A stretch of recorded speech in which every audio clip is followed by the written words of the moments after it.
What's up, everybody? Welcome back. Welcome all. It is Fourth and Go. Back at it again. All for a little break there. We'll tell you why in a second, but just want to say it's good to be back. I'm Dave Gluckner. This is Mark Tomasini. Fourth and Go is a Philly 4for4 podcast, YouTube video, and everything else. We're here with the Heat Ratio Sports Network just to give you a little refresher where we've been, what we do. But with that, Mark, you want to break a little news for us? And welcome back. What up? What up? It's a Thursday right now. We're not coming off of a win, talking about the Sixers, but yeah, I got married. So, the whole marriage and the honeymoon, and all that good stuff. So, it's I've been out for a little bit. So now we're back in it. We're ready to roll, ready to rock. Seeing some good Sixers basketball and, the Eagles 8-1, it's been pretty good. So we definitely have a lot to talk about. Absolutely, we do. It's great you're back. Congrats on everything. Obviously it's a big step in life, but you know what, now you're back having some fun too, so you can the teams, the Phillies, you might have missed out on a little bit. I know your wedding was right there near. Well, it worked, so everything worked out perfectly because we actually had our rehearsal at the church on Thursday night. I just had a good feeling all day. Because also I was like, if they lose, then they're going to be playing Game 5 the night of my wedding, which would suck. It was the Brave series. Yeah. So they end up winning, and I just felt good about the game. They ended up winning. It was fun. My fiance and I, we ran outside. We were shaking beers and just popping beer bottles and just making a mess. And it was exciting because a couple of her bridesmaids were actually staying over for a couple of days because they came from out of town. So, we were just excited. So then, we ended the night with Dancing on My Own. So that was pretty cool for the wedding. Yeah. That song's always going to be tied. I feel like now it's got to be time to retire the song. I don't think they can string it out again. I mean, I've seen crazier things, but, that was fun. So I'll always have that tied to my wedding. But yeah, so I was telling my friends, luckily, one of my friends gave me his NordVPN. So while I was in Greece, and I'm 7 hours ahead, I'm watching Eagles and Phillies for the most part. Now, for the Eagles, I watched the whole game against the Dolphins, Kelly Green. But for the Phillies, I mean, it's, every other night or every night. So I would subconsciously wake up. Also, I never fully adjusted to Greece time. So I was watching games. I would probably wake up either at the third inning or the sixth inning. But I was doing my best to watch as much as I could while on the honeymoon. So I definitely got a lot of it. It was frustrating. I think Game 5 I missed all of. I think it was Game 5. And it was Game 6 that I missed the whole thing, which obviously was a clunker. And then I get home for Game 7, and my eyes were rolling in the back of my head because I'm making that adjustment back to the States. And I end up from the 7th inning on standing and doing the same pacing. I was trying to be superstitious, making it happen, and it didn't. And we lost to the Diamondbacks at home. Game 7, we completely collapsed and fell apart.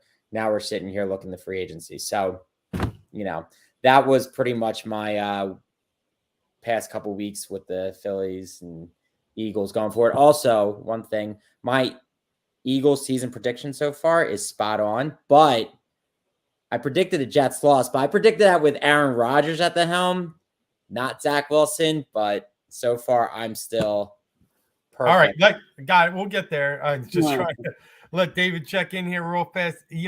Thanks for checking. And it's funny you said there's actually a chance. The last 3 games have been impressive, for the Flyers, winning 3 crazy upsets. After losing to a 0-win team in the San Jose Sharks, they come back and win 3 games, which they were right around plus 200 dogs. Konechny, Atkinson combined for 18 goals this year. So far, been really good. So, it's fun. It's actually the Flyers are playing.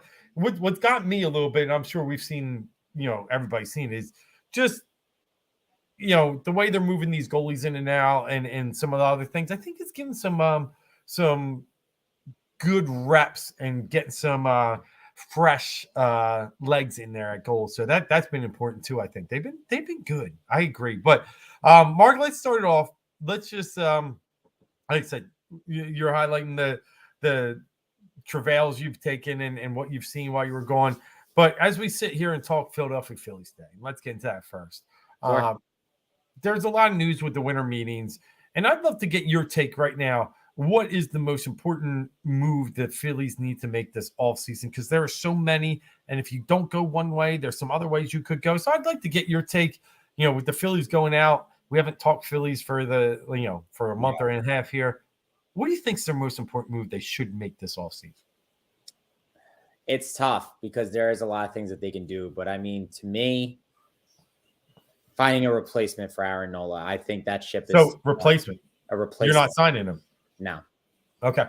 I don't think it's well, it's not even that. He came around for the most part. He did his job well. He definitely had a better second half of the season. He was pretty good in the playoffs. He wasn't amazing. He wasn't stellar, but he was good. He got the job done. And the thing with Nola is he gives you a lot of innings. He gives you, was it like 5 straight years of 200 plus innings? I mean, that's hard to come by in today's MLB. So you got to give him credit for that. But the problem that we saw, and I don't think it's ever going to change, he breaks down. He melts down 5th, 6th, 7th inning. So he's getting you to the 5th inning again, which is a rarity. But I thought he would be like top 3 in innings pitched. He's like top 10, like tied for 10th. So it's not, I'm going to end up regretting this probably halfway through next year when whoever does replace him can't make it, is missing starts. But I think that the number is too much, because Dave Dombrowski said our biggest goal is to sign Aaron Nola. Could have done that before the season started. I think they were far apart in what their number was. So I think they're already on the plan B.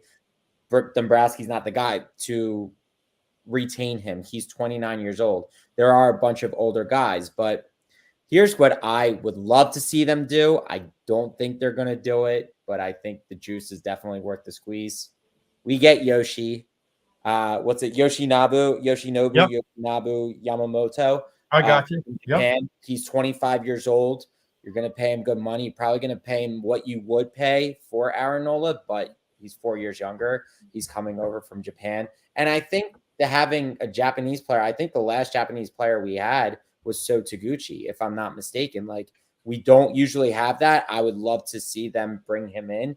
I really wanted the kid who was obsessed with Harper, but that didn't happen. He went to Boston. He's turning out to be a decent player over there.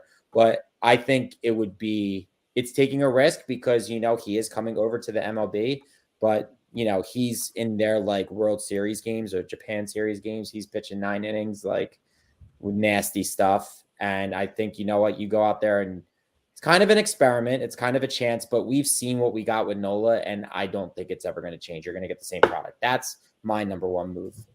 All right. Yeah, I would love to, I think it's a little bit of, optimism there, and I'm with you. If you could get the Japanese pitcher and get him over here, but I just think in the end, some of these guys, I think it was last year. Who was it? Wasn't Senga? It was Yes, wasn't it Senga last year? Well, no, what I'm getting at, there was a Japanese player that couldn't wait to meet Bryce Harper. Yeah.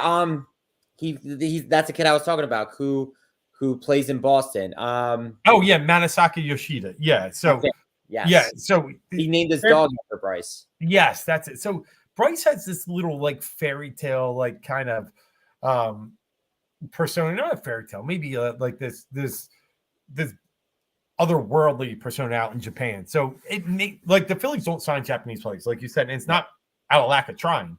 No. It's just they tend to end up in New York or out west with Seattle, San Fran, LA. So I think it's gonna be a challenge to get him, but he would be my number one. Yeah.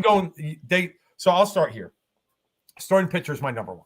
And I think it is for everybody just because of the loss of Nola, but starting pitcher is my number one, whether you do it in the trade fashion or free agent. I'll start with Yoshida, the Japanese pitcher being number one. Will come to me in a second. And then My number 2 is actually, and I've heard it, I don't know how real it is Dylan Cease. I knew you were going to go there. Yep. And my 3 is Aaron Nola. And I'll say this much. I love Nola, and I would take him in a heartbeat. In an absolute heartbeat, I would. But the price is going to be too much. He already turned down somewhere in the neighborhood of 150, 175 million. It's crazy to think that a 4+ ERA gets him a better salary, but that's how bad pitching is right now. Desperation. Yeah. And the Yankees are involved, and the Cardinals are involved. There's even rumors Atlanta might even tap it, but they're not going to be able to pay enough. So I'm with you. I think it's unless he comes back on a discount. Here's the problem, and you probably see it too. Zach Wheeler's got to get signed after next year. He's got one more year as under Philly's control, and then they're gonna have to do something. They got to sign him, so they got to save a little bit of bucks for Zach Wheeler, and I'll take him every day over Aaron Nola. So Nola's my third option at pitcher right now. So with Cease, have you heard a little bit too? Yeah, I've heard that as well. I saw somebody. It was by another site. They put out like what a projected starting lineup would look like if they made the trade for Dylan Cease. I think they also said they would re-sign Nola. Was it re-sign? Yeah, I think it was re-sign Nola. And it was like get rid of Taiwan. Yes, offload Taiwan. I don't think you're getting out from that unless you find a team desperate enough. Let's be real, that's not happening. You're in a tough situation with that, especially with the stuff going on with his Twitter and speaking out. I mean, I think they'll reconcile it with him. I think it'll be fine, but I think you're kind of stuck with that contract now. I do too. I mean, and you're stuck with the guy that tops out at 88 to 90 now. Like he'll give you all the effort in the world, which I love. Yeah. But the owner's just not there anymore. So outside of starting pitching, what will be your next area that you kind of focus on? Because there's 2 others for me. Yeah, I mean, it's really solidifying the outfield position. I've been hearing a lot of chatter. Now it was debunked by the Phillies, but again, I don't think that's completely the end of, maybe moving on from Castellanos, seeing if you can find a trade partner, and kind of filling that hole. And then I could have swore, no, I thought I heard something else about third base, but there's nothing to it. No, you got to go with Bohm there, obviously. So as far as outfield goes, here's the thing. I do think there's noise to the Castellanos stuff, and I don't care if he gets salty about it, but he swung at the most pitches outside the strike zone 40% during the MLB playoffs. He is a complete liability when he's cold, and when he's hot, he's red hot. But that's just not what you need. A little consistency in the middle. But even if they do hold on to Castellanos, Schwarber, and Rojas in center, even though I'm fully convinced that guy needs to be in AAA. I don't care if he can glove the ball. You can't have someone that hits worse than a starting pitcher. Hitting ninth. He was an embarrassment in the 9-hole. So maybe it's Pache, but you need another outfielder just to. It can't be Jake Cave ending your season. Right. The bench was a liability near the end of. And Rob Thompson didn't make any changes or adjustments. That's for another day. But the next one, bullpen. It's really interesting because we're going to lose Kimbrel, which is A-okay with all of us. Yeah.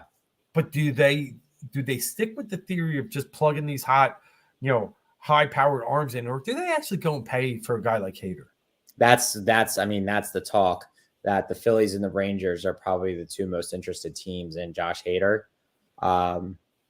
I worry about that though, because you're going to pay. I mean, again, it's not our money, but if you could use that money for other places, it probably would be better. I would love the consistency, but even we've seen that Hader's been weak at times too. We've actually exposed him, I think, a couple seasons, like the past 2 seasons. I feel like we were the ones who he was hot, faced us. I remember 2 years ago, Brandon Marsh hit the 9th inning home run off of him, and then he started spiraling after that, and then he found his way a little after that when he was with the Brewers. And then, right, I think that was with the Brewers. And then San Diego. I don't think it was lefty on lefty crime. It was actually Matt Vierling, I think. It was Vierling. You're right. Yeah. Yeah, but anyway, I'm with you. I'm following. Yeah. Yeah, it was a backup outfielder essentially who exposed him. And then so that's the thing. And you're gonna pay him $20 million for a guy that probably is only gonna pitch 3 innings a night. I mean, not 3 innings. That would be worth it. An inning a night, 3 outs. Like, it's a lot of money if you have nowhere else to go, fine. But if you have other holes to fill or ways to fix, I don't think it's the best use of your expenses. So for me, I mean, with no salary cap or anything like that, just a luxury tax, I'm not really worried about, but the money. But where I am in probably similar fashion is we've tried this closer stuff before and it never works. The Yeah, Papelbon still burns me, and Billy I mean we can Wagner. even go back to Jose Mesa. Um, it just hasn't been the right Like, solution. These Brad closures, Pitch worked for 1 year. he did for 1 year. You're One right, year, but but that was a trade, Wagner was not what he was supposed to be. He wasn't what he was in Houston. right? But Lynch was a trade, right? Yeah, he was. I think he Yeah, was. I do think Wagner was a free agent signing. So you're on Wagner this. was, yeah. Yeah. So it's just been odd, but we'll see. I do know one thing: Dave Dombrowski will not sit still, will not Yeah. keep tweaking to make this end product even better and more potent coming into next year. They let one get away this year with the Diamondbacks and Rangers there for the taking, but in the end, we'll see something. A splash is coming, and we might not even be able to name it right now because No. he's dialing something in. So. Definitely, I think with the White Sox, they have some decisions coming up and they're bad that they cease free agent at the end of the season. He could be had, so we'll see. But Phillies talk, that's good for now. Let's move over to the other team in town, and that is our Philadelphia 76ers. As you know, we're big Sixers heads here between myself and Mark. We're in the city edition this year, and beautiful for them to get out to this 8-1 start. And I'll tell you the truth, the last two games, and I'm going to put up a rant today, but people are talking about let me take the offseason. These people are talking about, the Sixers, they terrible loss. No, it's not. You just got played the Pacers 2 times in a row, who just run the entire game. You have to play back to back Pace. against the Celtics, who are your rivals, who actually were better off not having Brown and Porzingis, because then they can put the Sixers neutralizer and be neutralizer in Horford. So it's I thought I don't think the loss was that bad.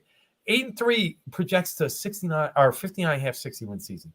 They're doing great, and I don't take one loss out of that. And now they're 11 games. They've played Boston now twice, Milwaukee. They've played Indiana twice, who we know is good. Yeah. Phoenix. 6 of these games have been versus good teams. Right. Yeah, I feel good about it. I agree with you. It's frustrating because both the Pacers game and I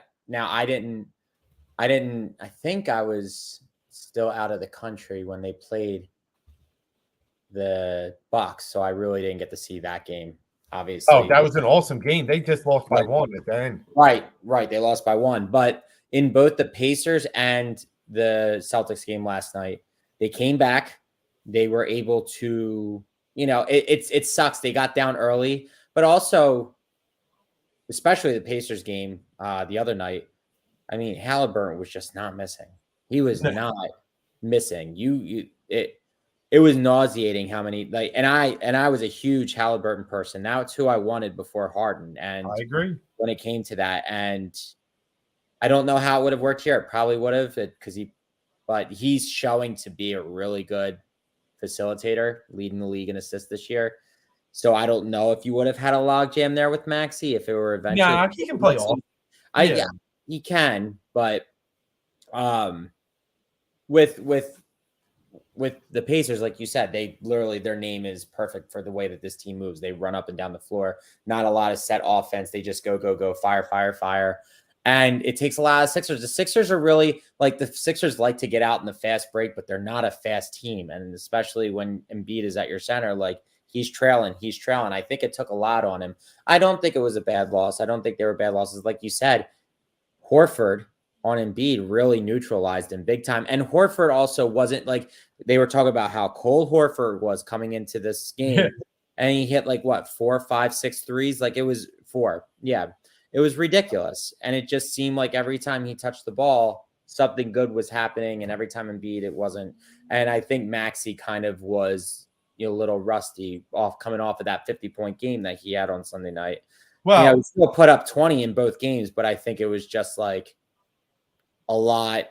I feel like there was just a lot. Now, I think it's something that we're going to see from Maxey more often. I think he's got the capability of doing it. It's not a fluke thing, because when he gets going and he puts himself in the right positions. But I feel like kind of there was a lot of just energy with it, a lot of everybody looking at him like this is the man. And I feel like it kind of was just like a really big moment for him, his first time with a 50 burger. So I feel like it just like kind of threw him off a little bit. Hopefully turned that ship around tomorrow night in Atlanta. yeah, well, last night the Celtics decided, they said, I'm not going to let this guy just run free. So they ran Tatum at him most of the game, but a guy that's almost a foot tall, like not a full foot, but yeah, he's good 6'8" inches taller. So they really gave him a couple different angles. Whitewood playing He's body always up. had issues with the Celtics regardless. Well, he has, but he had a pretty decent game against them when they won last week. So the Celtics knew, like we're going to do something a little different. And it worked. It definitely worked. Oh, watching this awful Bengals with Barrow out. These Mark Andrews out. It's just a ugly, ugly game. But here's the thing. We haven't talked much basketball because we've been apart for a few weeks, but the Nick Nurse style is beautiful. And we had this anticipation, this, excitement that it was going to be different than Rivers. And it is. I mean, there's still some high pick and rolls and there's still some of that, but once the ball gets, it's not 25 dribbles and decide what I'm going to do. That's a Harden thing right there, obviously. It is, but even when Doc didn't have Harden, this is, look, they were 27th in pace last year. They're 12th this year. So it's more of, even if you're going to run that high pick and roll, you're getting an offense way faster. So there's more decisions, more cuts to be made. So that's been beautiful. The biggest challenge I have, and we know this with Nick Nurse team, so I'm okay with part of this, the starters are scoring everything. The other night versus the Pacers, the bench only had 6 points. Like it's a troublesome issue, especially with Oubre out. But Nurse leans on his starters, and I'm okay with that. I've never had a problem with that. He's going to play them high minutes. You're paid to play. I'm good with that. But they're going to have to do something at some point. I watched a little bit of NBA today on ESPN and some other areas in the Sixers.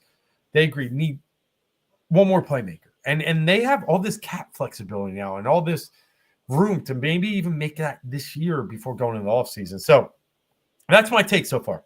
Very fun team. Top 10 in both offensive and defensive efficiency. Nick Nurse has made a difference. Maxey's awesome. Yeah. But need one more piece. I think I've seen the bigger difference in the defense. You see a lot of guys switching off of players and being comfortable with it. Like, Embiid going to this guy and Covington coming in and sliding in. Like, they're all moving. It seems like there's been so many possessions where it looks like even last night, it looks like Tatum has the open shot. And, Harris got slid off of him, and then Covington's just right there in his face, and he's passing out. And there's a lot of times where even Boston was driving the hole. Tatum driving the hole, had a shot, and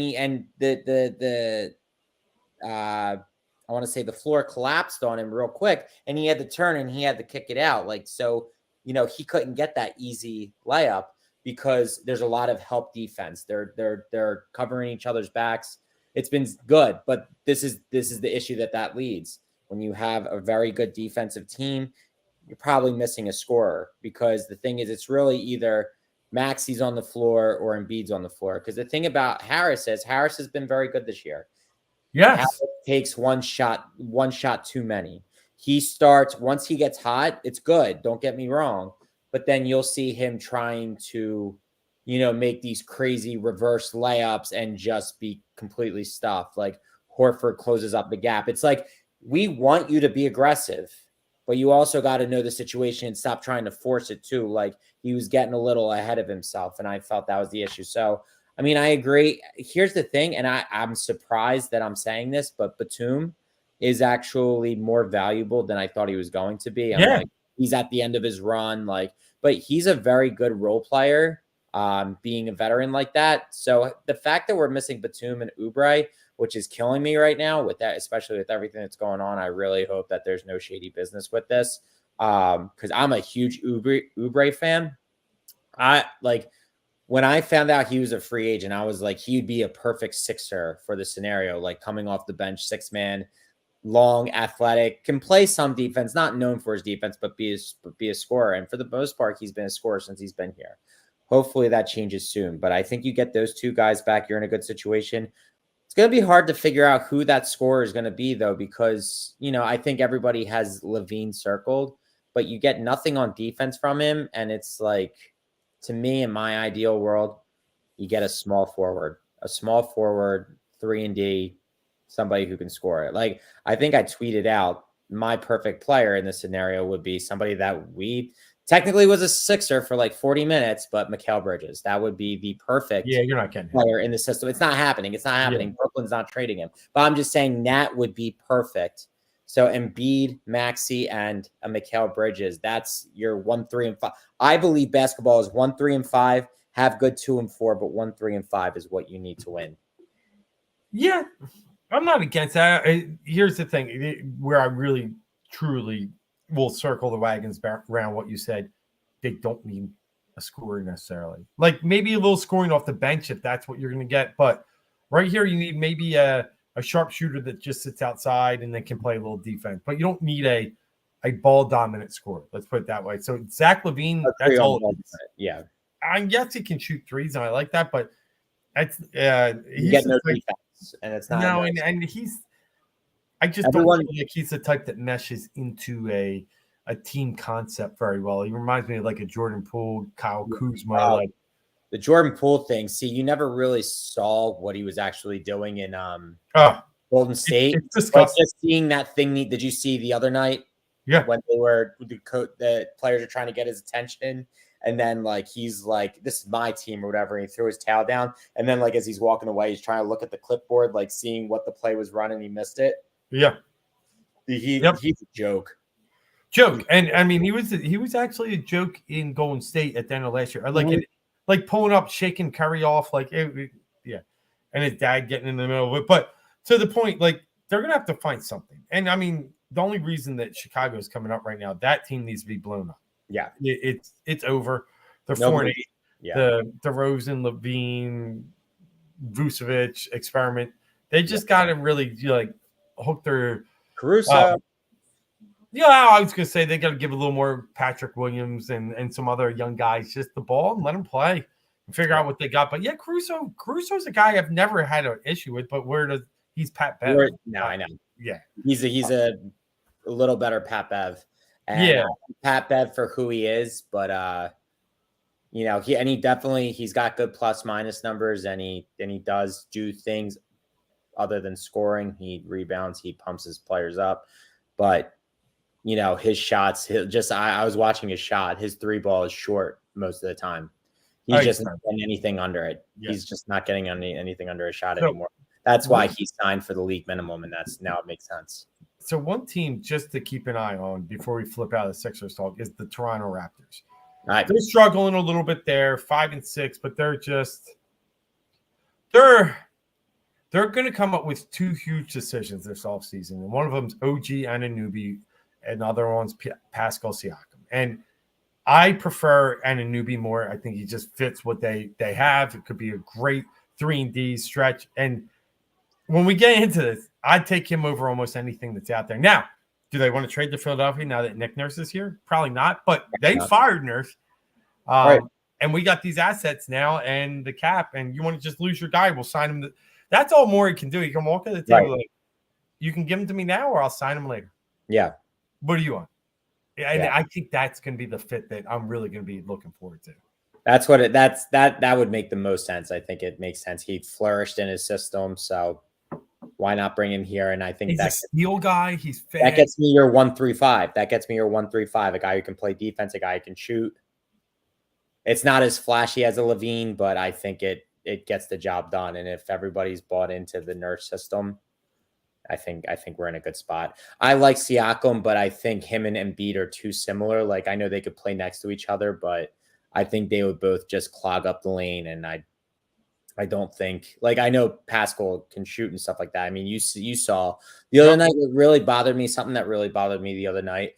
It was one of the last possessions, and Embiid was in the corner 3, and then that's when he tried to dribble out and Tatum punched the ball behind. Yep. We're down 1. He shouldn't be there at that point in the game. Like, that's just not. I know he wasn't looking for a 3. I know he's probably trying to open. But you don't put the ball on the floor. But exactly. And he was trying. Now he's gotten, and year by year, he's gotten better at passing out of double teams. But it's always hit or miss when Embiid puts. Actually, it's more misses when Embiid puts the ball on the floor. That's my biggest crux with him, is just when he puts the ball on the floor, bad things usually happen. Yeah. Oh, and he's sitting there talking in the game and he did say, "I got to get better," but it's the same thing every year. And I love him. Don't get me wrong, because I watched Anthony Davis put up 9 points last night, and just I couldn't deal with that. I'd choke him out like Draymond did to Rudy. It's so bad. Watch, Embiid shows up every night. Now the problem we get to once, I think 20 points he scored last night was his lowest in his last. I don't know. It's the lowest of the season, but it was something ridiculous. His last 40 games or something. He had only scored 20 or less twice, and one of them was he got hurt and left in the middle of the game. So he always shows up. It's the turnovers. They're just not. They don't stop. Right. He's trying to do too much, and the thing is, at a guy 7'2", the way he dribbles the ball with such force, it's got to go a far way to come back up. Yep. So anybody can just come in and swipe, and you see it. I mean, it's been his biggest. That is his biggest weakness. That from the very beginning of his career to now, he still hasn't been able to fix it. Yeah, I agree. So, all right, Sixers talk, getting out of the way. But before we run away from the NBA, let me just get your take on the NBA in-season tournament.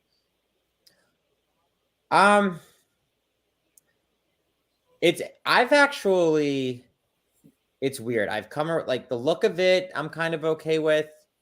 It does change it. Is it gimmicky? I know it's gimmicky. And if it does give them a little more oomph to play with, that's great. And I think it helps out guys on the team. Well, it's only the one team that wins. All that's well and good. Yeah, I don't know. Now, I love it. So I'm going to be on the record. I love it. It's turned out that, it gives games in the beginning of the season a little bit more. Some edge to it, but players are playing a little longer. There's the tiebreaker scenario going in where point differential does matter. And in the end, it only affects 1 or 2, maybe 4 teams with different games played, but you're going to play these teams anyway, and it's part of your schedule. The courts are horrendous. That's awful to watch, but that's the worst thing going on. To add a little, I'm pumped. I'm checking standings once in a while. I'm like, oh, tomorrow night, Sixers Hawks is huge now with the Pacers out. The Sixers actually have one of the hardest brackets with the Hawks, Cleveland, Pacers, them. Detroit's a dud, but 4 good ones. Yeah. Where you're looking at Boston has Washington, Orlando, Brooklyn, and I forget who their other one is. They got a cakewalk. So Sixers could still get through even if Indiana wins it, because if they finish 3-1 with a good point differential, they'll be fine. But I find it very fun. And then you need that fun sometimes. You couldn't do this in January, February when teams are starting to steer up for the playoffs, and this is the right time. I kind of like it. Yeah, I'm just confused on how it works. I know it counts towards their regular season wins and losses, and they still.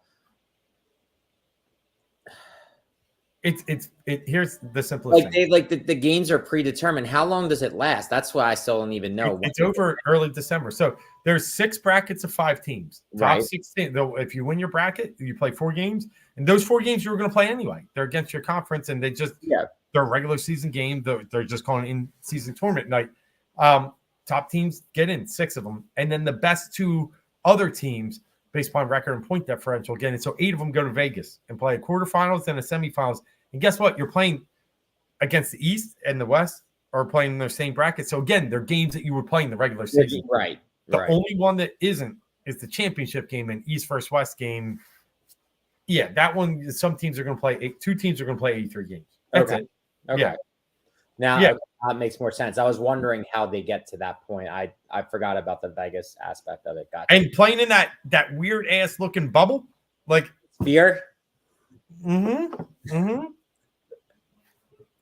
Yo, imagine playing golf. Have you seen this thing? I've It's right seen outside. it, the Netflix Cup. Yeah, yeah, yeah. It's You got got this. this thing like looking at you while you're. Yeah, yeah. That's But always been an interesting course to me. Even yeah, before what's that outside the Win? I Win, think. it's Yeah. outside the Win. Yeah. Yep.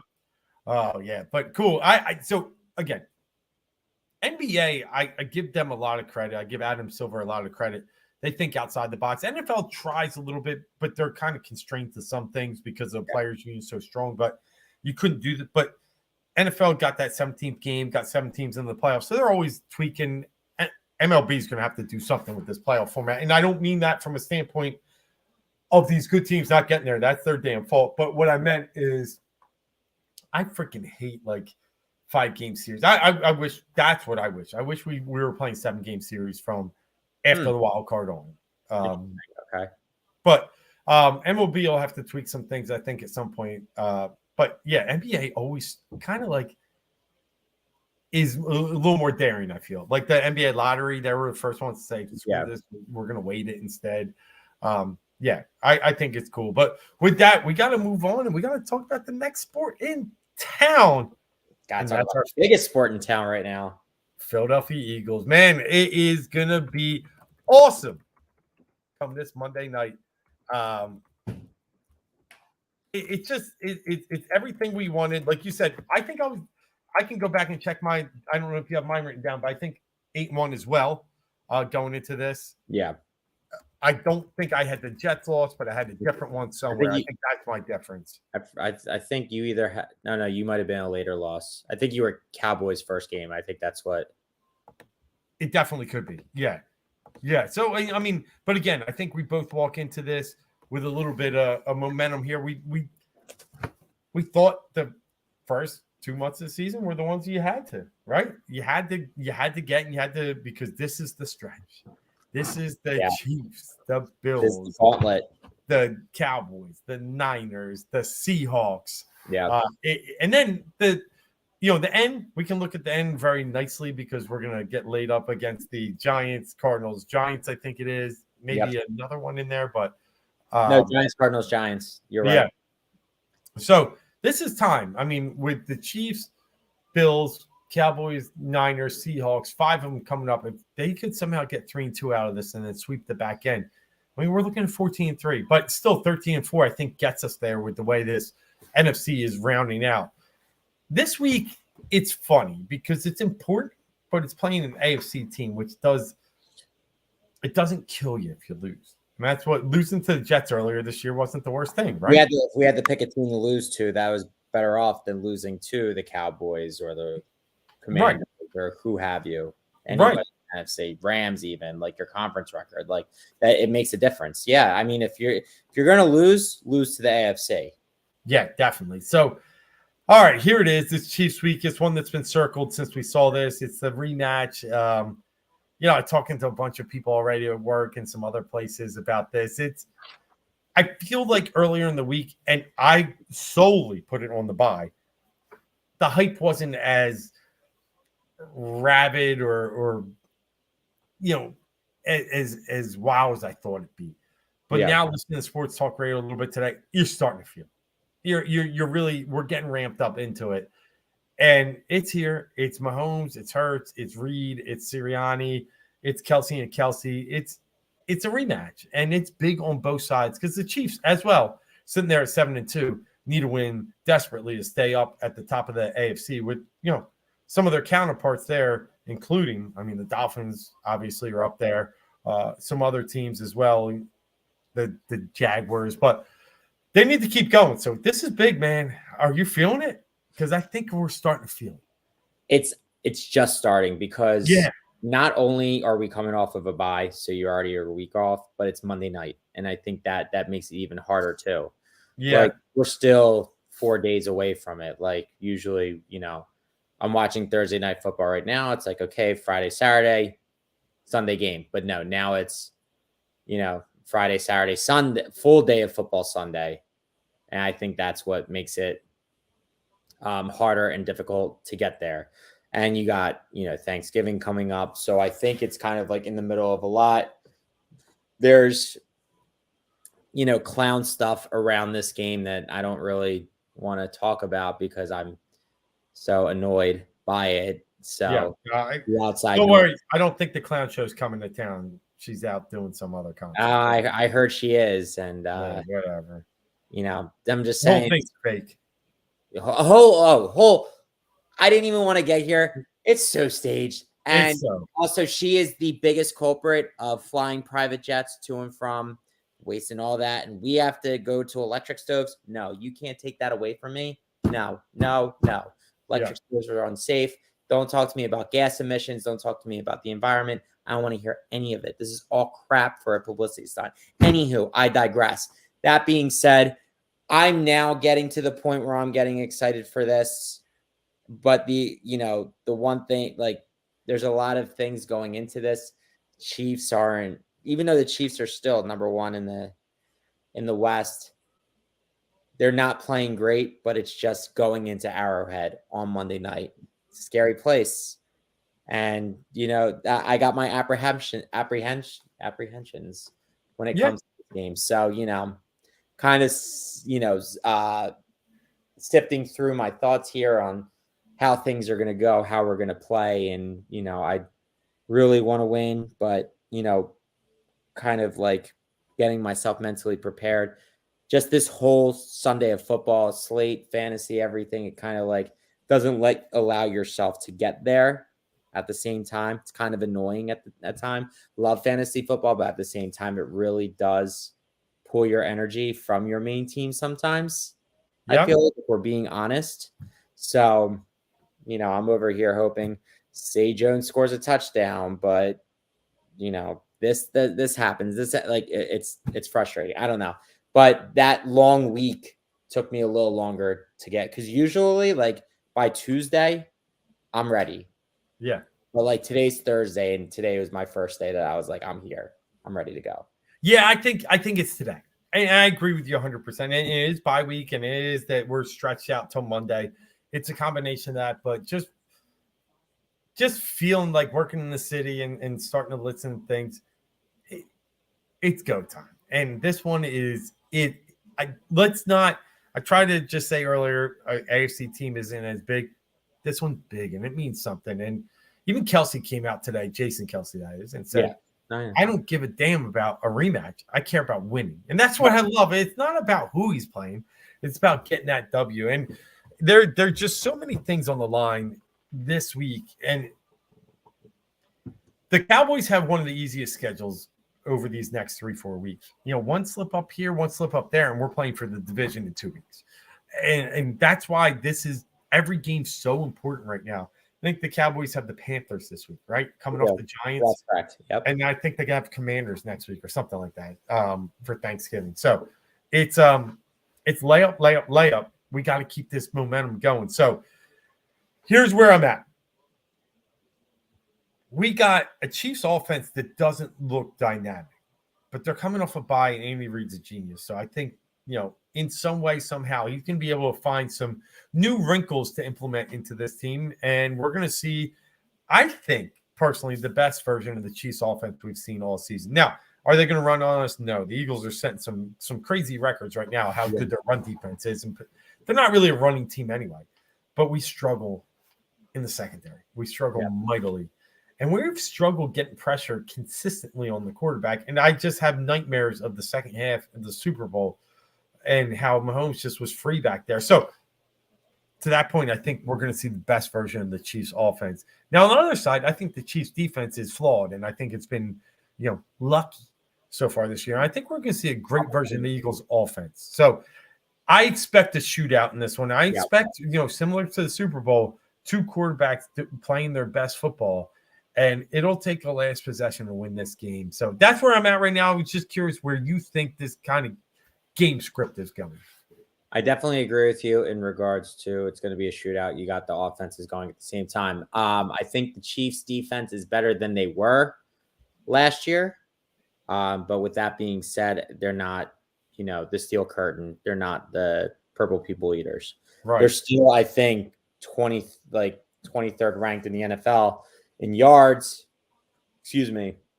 they just don't give up a lot of touchdowns. So they limit you to the points that you score. Spagnuolo's doing more. I think they're getting more out of their younger players. So I think that's what we're seeing. The one thing that does scare me, and I think we really haven't gotten ourselves to, really understanding the impact of what it's going to be, but it is not having Dallas Goedert. We're taking a major hit in the tight end department. And I think the problem is it's not that we're really losing his production. He's not, I think his last 100-yard game was like 4 weeks ago or something like that. He's pretty much given you I think he had like a 77 and a touchdown game, a 50-yard game, a 30-yard game. So, but it's the threat of that. And the threat of that takes pressure off of A.J. Brown and Devontae Smith. So now they can kind of loosen up their linebacker position and they can pay more attention to the outside receivers. This is where I think that you got to bring Julio in. I think you got to use him. He's not going to be able to run block. As a what? Tight end? No, not as a tight end, but okay. just be like. I've heard the rumors. That's why I asked. Yeah, no. I mean, let's be real. He's not a tight end. Right. We can't pigeonhole him to be. He's not as fast as he was, but he's still tall. I think his presence is going to be felt more in the red zone. I think he's just got to be more involved in the offense. You kind of are giving up a little bit on the outsides. You're not going to have that extra blocker, or you're just going to have Jack Stoll in there to do some run blocking and to, try and chip off the outside. I think Julio Jones has to become a bigger presence in this offense with the absence of Dallas Goedert, kind of take his receiving role. And I think if they can effectively use him in that way, we'll be okay. But who knows? It's tough. The great thing about Dallas Goedert is he's a great run blocker. He's a great pass blocker, and he can catch the ball, and he's athletic, and he can do all that stuff. So you're definitely losing some in some area. You're losing the blocking aspect easily. Jack Stoll is fine, but, Calcaterra, fine, but these guys aren't world beaters. They're not going to do anything for you different. I think Julio Jones has to be the X factor. Don't forget about Albert O. I feel like we might see some Albert O this week. Well, he was in the game after Goddard broke his forearm, but I mean, obviously they didn't use him any. But go ahead with your point. Yeah, just like a very late, in the kind of all preseason. What a training camp type of trade the Eagles made, and it was quiet and it was done well. And they were able to get this tight end from the Broncos, who I'd seen. He's better than Stoll and Calcaterra from an athletic standpoint catching. And we'll have to just see how he meshes with this team. But that would be we interesting. Some Albert O this week. That's what I'm really intrigued about. Yeah. And he's played the Chiefs before, coming from the Denver Broncos. He knows their tendencies. Yeah. But all right, let's get down to it. The keys of the game, I'm going to give real fast, and I'll pass to you, and then we'll go back and forth with predictions. I'm going to tell you the key to this game will be the defensive line. It's got to create pressure. It didn't create enough pressure in the Super Bowl. They got to find ways, and they've been able to create pressure in key situations. That's what I've loved about this team so far, by the way. I think Josh Sweat has the most pressures in the fourth quarter in the league. He has one of the most overall, too. Yeah, I was going to say, I think he passed Micah Parsons after the Cowboys game. I think you're right, but with the bye week, that's why I wasn't sure what. Yeah. Sure. Anyway, they've been winning close games, and it's very beneficial to this team moving forward. Yes. They're going to play close games for the next 5 and in the playoffs for sure.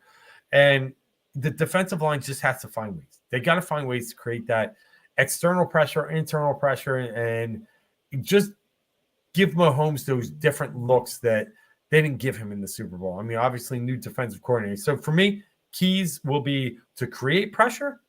And then secondly, they've been better at this of late. And Jason Kelsey made a comment on this recently, is to convert the red zone opportunities to touchdowns. They have been better over the past 2 or 3 weeks, but they're going to need to in this game. So give me defensive line pressure and converting touchdowns. It's the 2 keys to win this game. What about you? So I'm going to go back to what I was just talking about. I think making up for the absence of Dallas Goedert, I think, is the key for me. I think and I'm going to piggyback off of you with your point about Albert O should be in there blocking. He's a big boy. He can handle it. So if he can hit his blocking assignments and be nice for, a couple catches here and there, just little maybe like possession extenders, third down conversions. And Julio Jones, I think, needs to be a part of this because I think it changes the dynamic of the defense. Like, he is great in the red zone. You saw the catch that he made against Washington. And I think that's what we need to see out of the Jalen puts up some high point balls. Julio's going to still win that, even though he's not as fast as he was. Still tall. He's still got ups. He can still do it. So I think utilizing Albert O and Julio Jones, I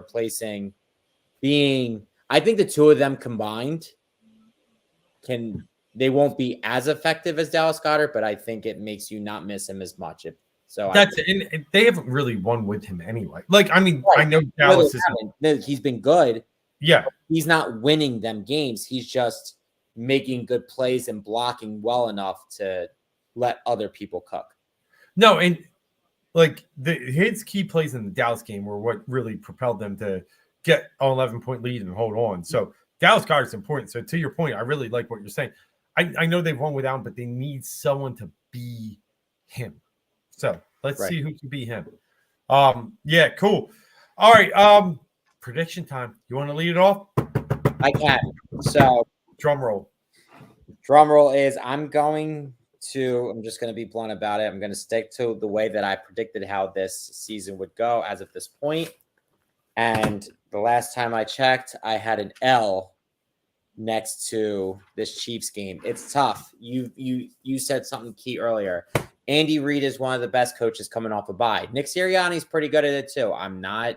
And I think Doug Peterson, even during his time here, was able to. Good coaches are able to assess their teams during the bye, see what they need to do. I heard something on the radio today. Peter King was saying that usually, like, Andy has, a talk with his coordinators real quick, like after the game, just on initial thoughts. Apparently, it was a really long conversation that he had with Nagy. And so I think because they were terrible. The Dolphins were able to take Travis Kelce out of the game. The receivers have been underperforming. And you even said it. You think we're going to get the best of the Chiefs offense that we've seen this year. I think that's definitely a possibility with the way that our secondary is.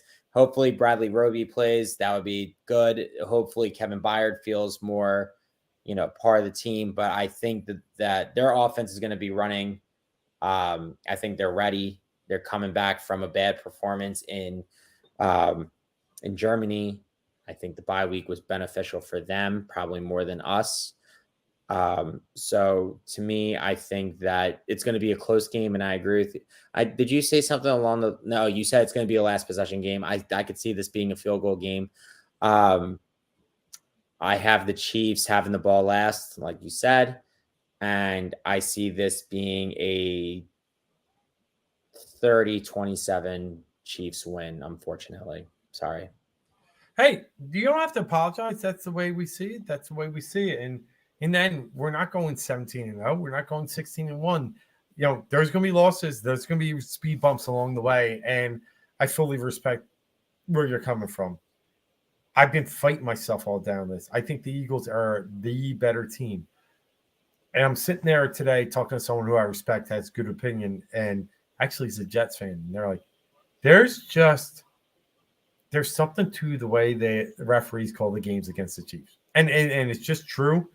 And they find ways to win these close games. Let's go back to the Bengals AFC Championship was won on a awful call. Let's go back to the Super Bowl, awful call. Jets game this year, awful call. I mean, there's something said to it. And I don't want to say that it's scripted because I don't believe in that. And I don't think they're fixed, but I do think they get some favors. And they're home. It's going to be really tough for the Eagles to beat a very good KC team and to do it against, maybe a people that like Mahomes. So I'm going to say the same as you. I think the Eagles give all. I think they give a great fight. And I like them with the number. I think the Chiefs actually with 2.5. I think I'd still take the Eagles. Chiefs win by 2 with something fluky. I'll call it 28-26. Chiefs. I hate it. Believe me, I hate it. I get it. But I just don't know how you beat Andy Reid, Patrick Mahomes, and the refs. And I'm not trying to be funny. It's just off of a bye and yeah. and it's something that I didn't say in mine. We're also coming off of a tough fought win against the Cowboys. That's, obviously that's a huge game for us. Like they're coming off of like I said, a bad performance in Germany against the Dolphins. Like I think they have more to play for and to get on track. And don't get me wrong. I know we're not floundering this opportunity that we have right now. Look, and here's the thing. The good thing that I feel about myself is I have this as a loss. You have this as a loss. Yeah. If we win, it's all gravy. Like it's house money. If we win that, it makes us feel even better about it. Like it's funny. You and I we're like lock and step, and it's almost like, should we be battling each other more? But we're not. But like, we're being real with you. That's just the way that you and I go about it. Like, we're not going to, you take this side, I'll take this side. Like, no, we didn't talk beforehand. We're not shock jocks. It is what it is. I'm going to tell you what it is. We don't, and but little peel back the curtain. We don't, talk before and say, I'm going to do this. You're going to do that. Like, it's just, all right, what do we have on the table today? What are we talking about? Boom, go. Like, let's go. Yeah, I agree with you. There's never a good day when I have to sit here and say there's a law. And I hope I'm wrong. And that will be that will feel even better than picking a win. Correct. Yeah. So because if you pick them to win and you say you pick them to win by 10, they win by 3, you feel like a schmuck because you're like, oh, maybe I'm too confident in this team. Yeah. Yeah. And the Chiefs, for what it's worth, have lost 2 games this year, 1 on the road, 1 at home. The 1 at home was the first one of the year against Detroit, where they kind of got like punched in the mouth early and maybe were a little bit of smelling themselves from the ring ceremony. This is coming off a bye. They're going to be fully dialed in. So, yeah, we'll see. And I love the Birds. I still think we're 13-4 at the worst. I think next week they smoke the Bills. You beat the Chiefs and you walk into the Bills, maybe you lose that one. So splitting these two, like, I think either way is the right. Next week is the Bills, right? I keep saying that. Yes. After Thanksgiving, correct. Yeah. And then I didn't get to that game, but tickets are insane. Yeah, I actually ended up going to the Dallas game. That was an awesome time. And I kept saying it was Cowboys 49ers, but it's actually 49ers than Cowboys. So yeah, that's where I'm at. But let's get into the NFL 3-packs here. Mark, you got a couple numbers for us? I do. We're doing okay. You're doing okay. I'm hanging in there. You're above the Mendoza line, if that's a thing. But you are 8-7, so you are a game above 500. I am 6-9. Week 5 was the last time that you and I did this. I went 0-3, and I was coming off. See, this is my trend. I got this. Look, so I went 0-3, 1-2, 2, 1, 3, 0. Now I gotta start over again. So this week I'm gonna go 1-2. Clearly, that's how it's gonna work. But like I said, I'm 6-9 on the season. You're 8-7 on the season. We're hanging in there around the same clip. So yeah. All right. Well, then I'll lead it off just because I'll give you a second there to churn and burn. But there's a lot of numbers out there and things that I'm trying to look at. And one, I'm not a big spread guy, but this week I'm going to be. And I'm going to take the Miami Dolphins -13 at home against the Las Vegas Raiders. I know Antonio Pierce has fixed this team. I know there was a poison in there, and that poison has been removed from their system, and they're playing freely, and they're smoking cigars in the locker room, and it's a lot of fun, and I get it. But guess who they just beat? Tommy DeVito and Zach Wilson. So let's get real here. Miami's good. They're really good, and they blew a game in Germany. They had their bye week, and they were steaming off it. When they play at home against bad teams, they beat them by a lot, and I think they're going to do it again this week. Aiden O'Connell showed me he's okay, but he's not ready for the prime time, not ready for the lights, but still better than Jimmy G.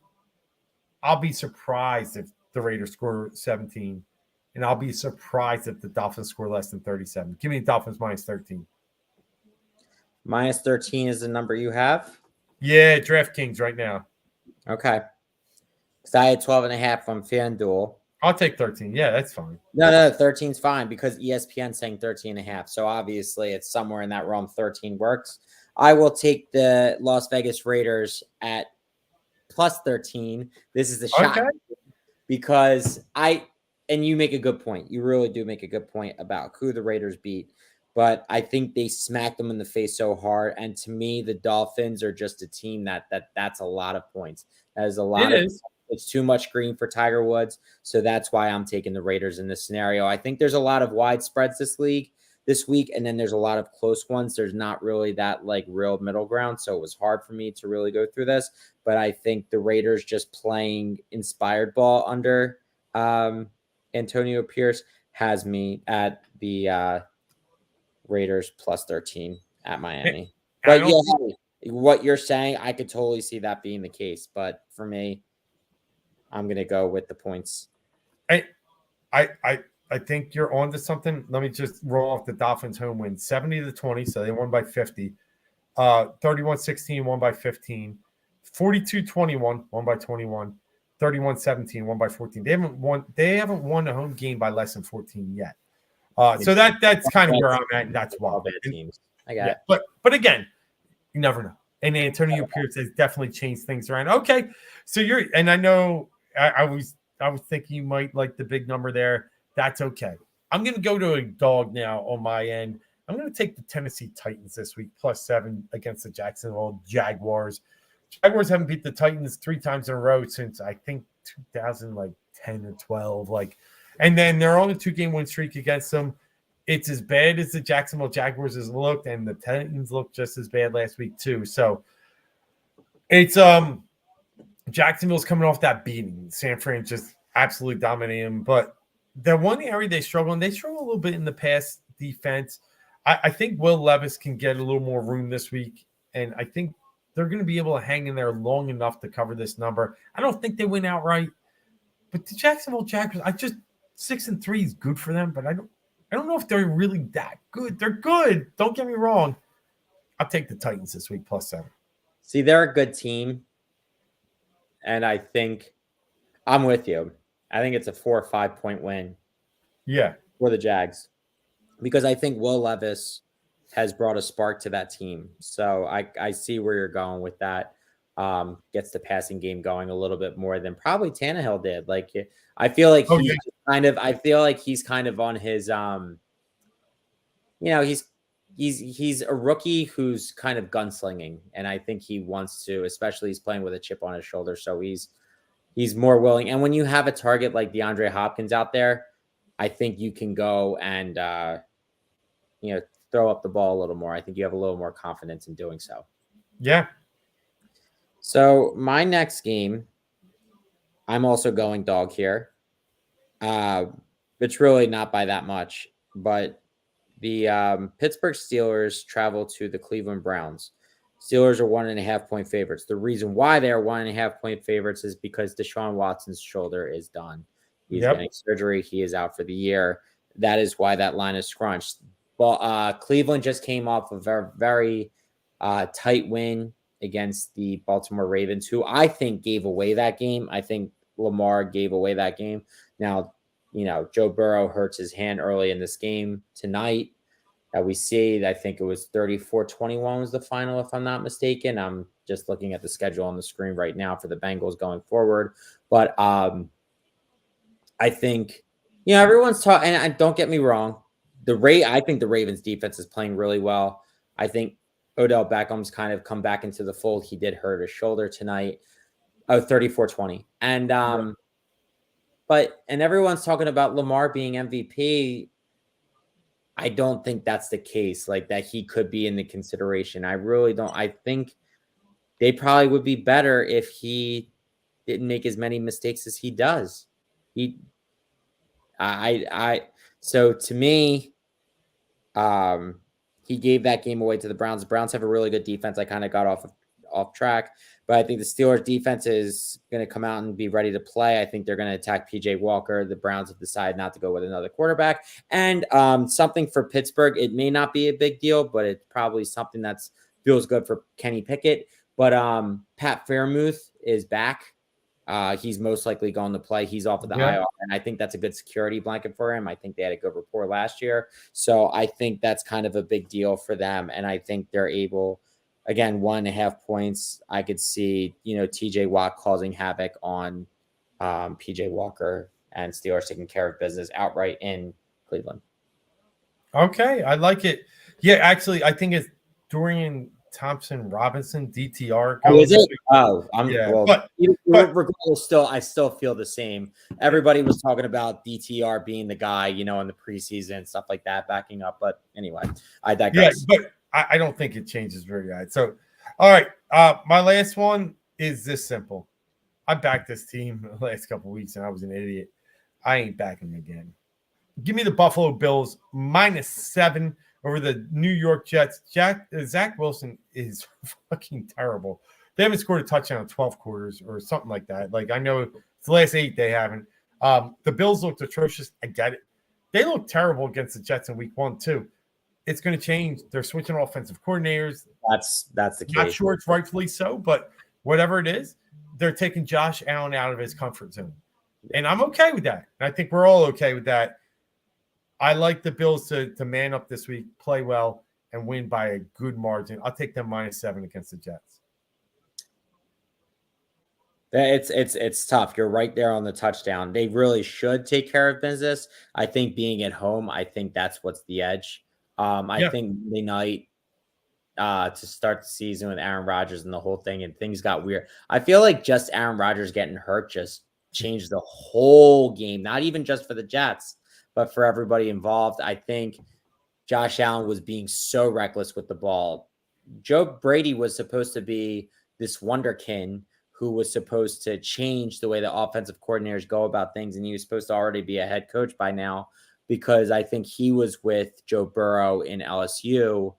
And I think that's how his claim to fame, and he shot up through the NFL, and then he kind of disappeared a little bit, was behind Ken Dorsey, whatever. Now, they are where they are, but maybe this is a rejuvenation for Joe Brady. And maybe they can pull in the reins on Josh Allen, not being so careless, but also Gabe Davis kind of hurt him, an interception went off his hands and stuff like that. So be it. So I see where you are. I'm a little hesitant about that. If you gave me 6.5 on the Bills, I'd take that. I'd put everything. But I'm leaning more on that side. I'm going to end off with a game that I didn't think I was going to go down this road. I didn't think I was going to have as much confidence in this team as I do. But the Arizona Cardinals travel to the Houston Texans. And, we got all this talk now about CJ Stroud in the MVP conversation. He's been pretty good. And he's really not doing that with much. He's doing it with Tank Dell. He's doing it with Noah Brown. Devin Singletary is stepping up for them. They've had some big wins on their resume. They're 5-4, I believe. So it's a good story in Houston. They kind of went ballsy, and they went and they took and they traded with the Cardinals to get up into the 3 spot, I think it was, or they traded into the 2 spot. They had the 2 and 3, and they took they had the 2. This is why you got to remember. Remember the touchdown they scored late in the game to beat the Colts? They would have been 1. I remember Lovie Smith screwed them over. Lovie Smith screwed them on the way out the door. Yep. So they got 2, but they traded up. I thought it was to 4 to get Will Anderson with the Cardinals. 3. They went back-to-back picks. So they traded, I think, so that put the Cardinals at 8, I think, before us. Yeah. It was they were at 7, something like that, because the Bears we traded up with the Bears. I don't know. It was a whole, maybe they were at 8, regardless, whatever. But they took CJ Stroud and they took Will Anderson. And when they took CJ Stroud, I was just like, does he have the stuff? I had more confidence in Bryce Young going into the season, but size kind of does matter at some points. And, he's not in a great situation in Carolina. I think it's going to get better before it gets worse for him. Well, it got worse before it gets better, but it will get better. I didn't have all the confidence in the world in CJ Stroud, but he's making it happen. Like, teams know what he's doing now, and he's still having explosive games. It just seems like he's a baller. He's just ready for the moment. He's an Ohio State quarterback so far that's actually coming through. Like, I think he just has pure talent. I think a lot of people overlooked him. I think the Texans win this game by a touchdown, even with Kyler Murray back. They had to come back and beat the Falcons, but the Falcons don't know what they're doing with themselves. I think the Texans could win this game by 10. The Cardinals are really not that good, even with getting James Conner back and Kyler Murray back. I think the Texans are just the better team on both sides of the ball. And D'Amico Ryans has done a really good job with this team. And I think that's a big part of it too.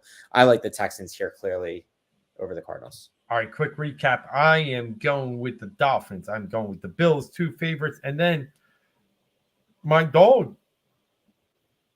What was my dog again? Your dog was the Titans at the Titans, that's right. Okay, so Dolphins, Bills, Titans, and you go? Raiders? I go 2 dogs and a favorite. I got 2 road dogs, Raiders +13 at Miami, Steelers +1.5 at Cleveland, and I got the Texans -4.5 at home against the Arizona Cardinals. All right. Well, listen, we're just over the hour mark here, so we're going to wrap this one up. It's a huge week for the Eagles, but here's a huge thing going on here. Heat Ratio Sports, as you get onto the YouTube channel, as you see, the logo has changed.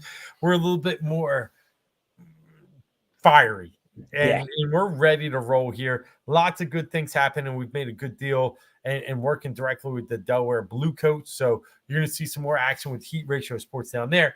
Obviously, we're going to get into some more, daily content here. You're going to see Mark's face, my face a lot more. But as always, 4th and Go will be here. We just took a little hiatus while Mark made a great move in his life. And we'll be back, though, every week here. Thursday nights, we'll be previewing the Eagles each week and recapping what happened. And this week with the Chiefs, we're going to have a lot to talk about next week. So, Mark, with that, we're here, right? We're ready to roll. We're ready to go. That's awesome, man. All right. So, until next week, 7 days from now, we'll get back in it. Follow us on Twitter. Follow us on all social media outlets. I'm Dave Glockner. That's Mark Tomasini. We'll see you next week for 4th and Go. Philly 4 for 4 and so much.